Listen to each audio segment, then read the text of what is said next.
High everyone, welcome to another vlog. आजच्या व्लॉगमध्ये आम्ही आलेलो आहे नाशिक फिरायला. इथे मोस्टली आम्ही सगळे देवस्थान करणार आहोत. तर सुरू करूया. सगळ्यात पहिले आम्ही आलेलो आहे नाशिक जिल्ह्यातील त्र्यंबकेश्वर येथे असलेले श्री गजानन महाराज संस्थानच्या सुंदर मंदिराला भेट द्यायला. हे मंदिर संत गजानन महाराज यांच्या भक्तांसाठी श्रद्धेचे महत्त्वाचे केंद्र आहे. त्यांच्या जीवनातील अनेक चमत्कार आणि समाजसेवेच्या कार्यामुळे लाखो भक्त त्यांना संत स्वरूप मानतात. महाराष्ट्रातील प्रसिद्ध श्री गजानन महाराज संस्था हे धार्मिक आणि सामाजिक कार्यासाठी ओळखले जाते. त्र्यंबकेश्वर येथील हे मंदिर शांत, स्वच्छ आणि आध्यात्मिक वातावरणासाठी प्रसिद्ध आहे. येथे दररोज पूजा, आरती, भजन आणि विविध धार्मिक कार्यक्रम आयोजित केले जातात. मंदिर परिसरात भक्तांसाठी उत्तम सुविधा उपलब्ध करून देण्यात आलेल्या आहेत. त्र्यंबकेश्वर हे भगवान शिव यांच्या 12 ज्योतिर्लिंगांपैकी एक असलेल्या त्र्यंबकेश्वर ज्योतिर्लिंग मंदिर मुळे जगभर प्रसिद्ध आहे. त्यामुळे येथे येणारे अनेक भाविक गजानन महाराज मंदिराला भेट देतात. या ठिकाणी आल्यावर मनाला एक वेगळीच शांतता आणि सकारात्मक ऊर्जा मिळते. तुम्ही नाशिक किंवा त्र्यंबकेश्वर परिसरात आलात तर या मंदिराला नक्कीच भेट द्या.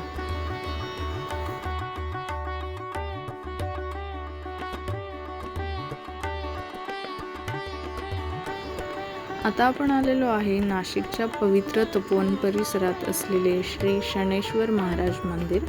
हे भक्तांच्या श्रद्धेचे महत्त्वाचे ठिकाण आहे. तपोवन हा रामायणाशी संबंधित परिसर मानला जातो. येथे भगवान राम, सीता आणि लक्ष्मण यांनी वनवासातील काही काळ व्यतीत केल्याची मान्यता आहे. या परिसरात शांत वातावरण, धार्मिक महत्त्व आणि भक्तिभाव यांचा सुंदर संगम पाहायला मिळतो. तपोवनमधील कपिला गोदावरी संगम तपोवन नाशिक हे अत्यंत पवित्र स्थळ मानले जाते. येथे गोदावरी आणि कपिला नद्यांचा संगम होतो. रामायणातील अनेक घटना या परिसराशी जोडलेल्या आहेत.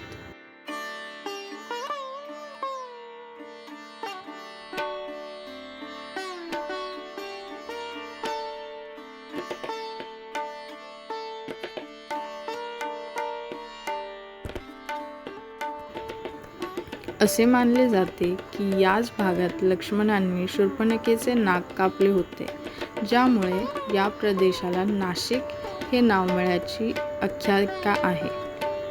संगम परिसरात अनेक कुंड, मंदिरे आणि धार्मिक स्थळ आहेत. येथे येणाऱ्या भाविकांना शांतता आणि आध्यात्मिक अनुभव मिळतो.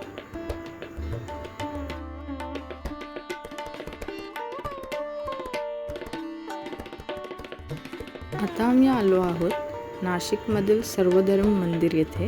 हे मंदिर धार्मिक एकतेचे आणि सर्व धर्माप्रतीचे आदराचे प्रतीक मानले जाते. येथे हिंदू, सिख, बौद्ध, जैन तसेच इतर धर्मातील संत, महापुरुष आणि त्यांच्या शिकवणींचे दर्शन घडते. त्यामुळे हे मंदिर सर्व धर्म समान आहेत हा संदेश देते. यामध्ये मी तुम्हाला आज जे काही देव आहेत ते दाखवू नाही शकले, कारण आतमध्ये कॅमेरा अलाउड नव्हता. सो फक्त इन्फॉर्मेशन देते आहे. आता आम्ही आलो आहोत नाशिकमधील प्राचीन आणि प्रसिद्ध श्री गोराराम मंदिर येथे. पंचवटी परिसरातील हे मंदिर भगवान श्रीरामांना समर्पित आहे. गोराराम म्हणजेच पांढऱ्या रंगातील श्रीराम. हे नाव मंदिरातील पांढऱ्या संगमरवरी मूर्तीमुळे पडले. याच कारणामुळे हे मंदिर काळाराम मंदिराच्या विरुद्ध ओळखले जाते, कारण काळाराम मंदिरातील मूर्ती काळ्या दगडाच्या आहेत. हे मंदिर गोदावरी नदीच्या काठावर वसलेले असून धार्मिक आणि ऐतिहासिकदृष्ट्या महत्त्वाचे मानले जाते. मंदिरातील श्रीराम, सीता, लक्ष्मण आणि हनुमान यांच्या सुंदर मूर्ती भाविकांचे विशेष आकर्षण आहेत. येथे शांत आणि भक्तिमय वातावरण अनुभवायला मिळते. नाशिकच्या पंचवटी परिसरातील रामायणाशी संबंधित अनेक स्थळांपैकी कोराराम मंदिर हे एक महत्त्वाचे ठिकाण आहे, ज्यामुळे नाशिक दर्शन करताना भाविक येथे आवर्जून भेट देतात.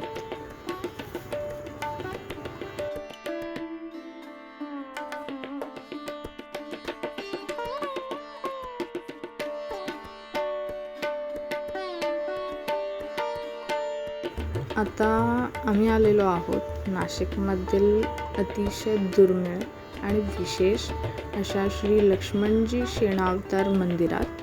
हे मंदिर भगवान श्रीरामांचे भाऊ लक्ष्मण यांना समर्पित असून भारतातील मोजक्या लक्ष्मण मंदिरांपैकी एक मानले जाते.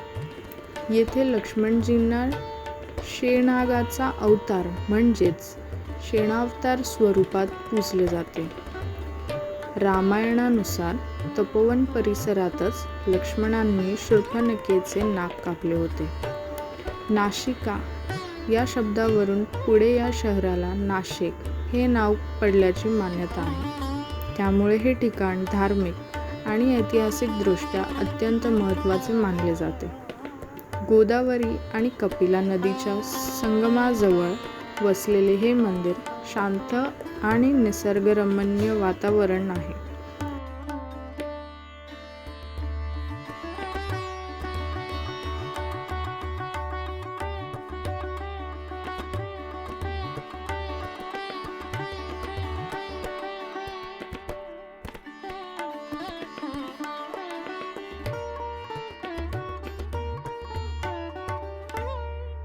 मंदिरात लक्ष्मणजींचा शेनाग स्वरूपातील मूर्ती आणि त्यांच्यासमोर असलेली हनुमानाची मूर्ती हे विशेष आकर्षण आहे.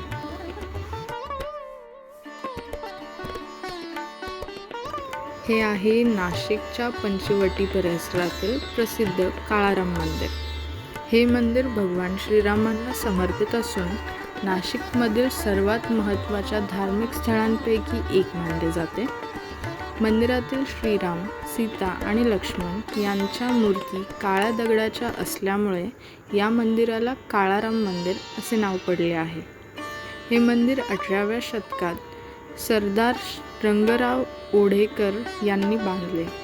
अशी आख्यायिका आहे की त्यांना स्वप्नात गोदावरी नदीत श्रीरामांची काळ्या दगडातील मूर्ती असल्याचे दर्शन झाले. त्यानंतर मूर्ती शोधून मंदिराची उभारणी करण्यात आली. रामायणानुसार भगवान श्रीराम, सीता आणि लक्ष्मण यांनी वनवासाच्या काळात पंचवटी परिसरात वास्तव केले होते.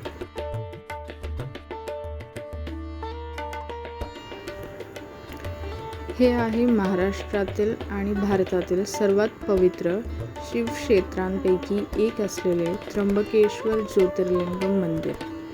नाशिकपासून सुमारे 28 किलोमीटर अंतरावर असलेले हे मंदिर भगवान शिवच्या 12 ज्योतिर्लिंगांपैकी एक आहे.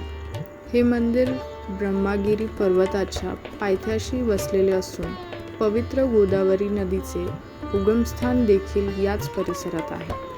त्र्यंबकेश्वर ज्योतिर्लिंगाची सर्वात खास गोष्ट म्हणजे येथे असलेले शिवलिंग. इतर ज्योतिर्लिंगांप्रमाणे येथे एकच स्वरूप नसून ब्रह्मा, विष्णू आणि महेश या त्रिमूर्तींचे प्रतीक मानले जाते. त्यामुळे या मंदिराला विशेष धार्मिक महत्त्व प्राप्त झाले आहे.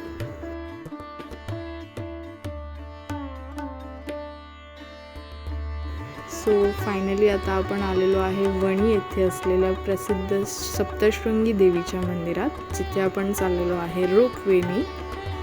हे मंदिर महाराष्ट्रातील 3.5 शक्तिपीठांपैकी एक मानले जाते.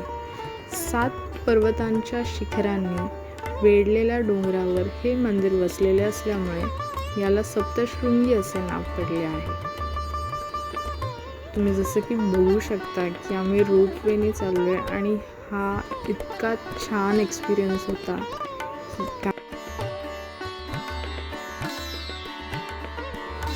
येथील देवीची मूर्ती सुमारे 10 फूट उंच असून ती डोंगराच्या कातकाळात कोरलेली आहे. देवीला 18 हात असून प्रत्येक हातात वेगवेगळी शस्त्रे आहेत. भक्त देवीला आदिशक्ती महिषासुरमर्दिनीचे नाव मानतात.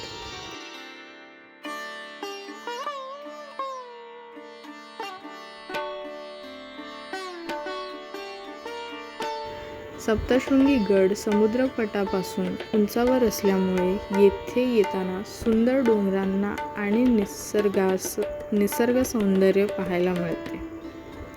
मंदिरापर्यंत जाण्यासाठी पायऱ्या तसेच रोपवेची सुविधा उपलब्ध आहे. दरवर्षी नवरात्रीच्या काळात लाखो भाविक देवीच्या दर्शनासाठी येथे येतात. महाराष्ट्रातील प्रमुख देवी स्थळांमधील सप्तशृंगी देवीचे विशेष स्थान आहे.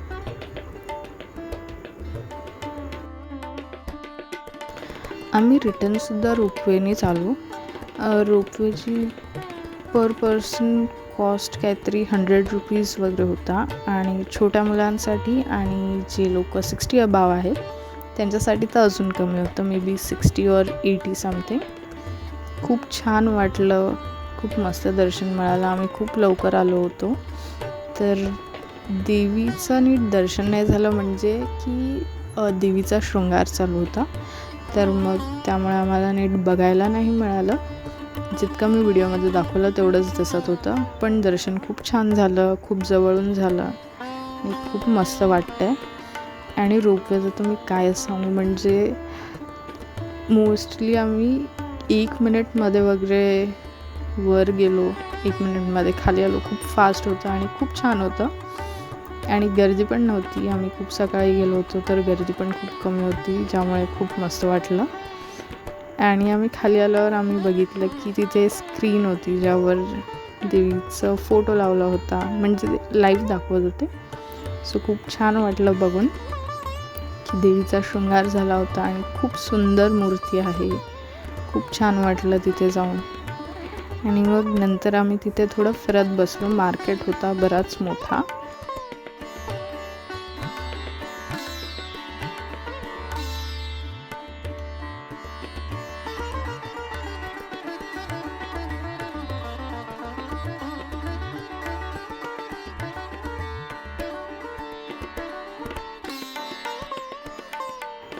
आता हे आम्ही बाहेर आलो, तिथून मी तुम्हाला दाखवते की रोपवे कसं दिसतं आहे.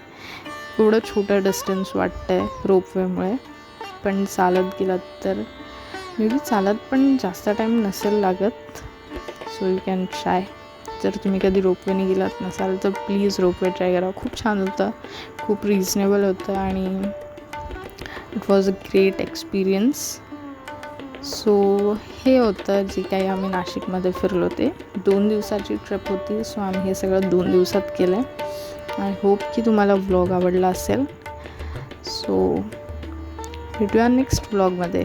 बाय.